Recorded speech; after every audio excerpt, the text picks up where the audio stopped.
అంగన్వాడీ ఆశా వర్కర్లు, మధ్యాహ్నం భోజన వర్కర్లు, గ్రామ పంచాయతీ కార్మికులు, టోటల్గా ఆర్టీసీ కార్మికులు కానీ, సింగరేణి కార్మికులు కానీ, కాంట్రాక్ట్ కార్మికులు కానీ, అన్ని రంగాలలో పనిచేస్తున్న కార్మికులు అందులో భాగంగా మన కేంద్రంలో ఉన్న బీజేపీ ప్రభుత్వం మోడీ 29 కార్మిక చట్టాలు ఉన్నాయి.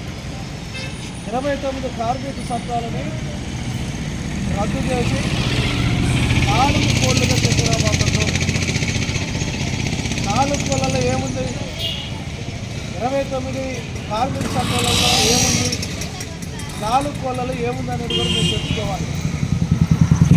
29 కార్మిక చట్టాలలో ఉన్నది ఏంటంటే, ఏ ఫ్యాక్టరీలో పనిచేసినా, ఏ పరిశ్రమలో పనిచేసినా, ఏ హాస్పిటల్లో పనిచేసిన నర్సు కానీ, లేకపోతే అంగన్వాడీ కానీ, ఆశా కానీ, పంచాయతీ కార్మికులు, మధ్యాహ్న భోజన కార్మికులకి ఏదైనా అన్యాయం చేసినా, వాళ్ళ పనులను తీసేసినా, వాళ్ళకి వేతనాలు రాకపోయినా, వాళ్ళకి విద్యార్థులు రాకపోయినా ఆ కార్మికులకు ఉన్న సమస్యలతో 29 కార్మిక చట్టాలు ఏదైనా ఆ చట్టాలతో పోరాటానికి, కోర్టు చేసేయడానికి, యజమాని దగ్గర మనం దెబ్బలాడటానికి, కార్మికులకు రావాల్సిన వేతనం ఎన్నికలతో సమ్మె చేయడానికి ఒక హక్కు ఉంది.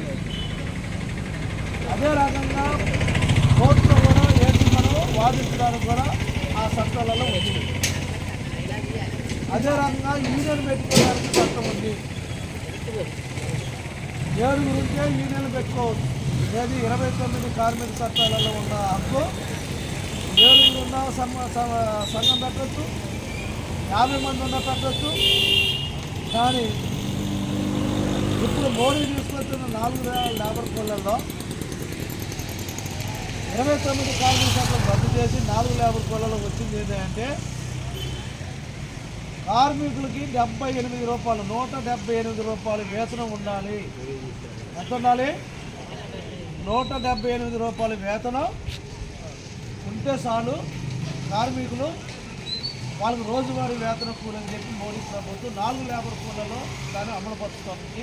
దాన్ని 4 లేబర్ కోళ్లలో అమలు చేయబోతున్నాం. అంటే మనకి అందరికీ 178 రూపాయలు సరిపోతాయా? ఇవాళ మార్కెట్లో పెరుగుతున్న ధరలకు అనుకూలంగా ఉంటాయా? నెల మొత్తం మీరు పనిచేస్తే 5,800, 5,400 వస్తాయి. ఏది? 178 రూపాయలు.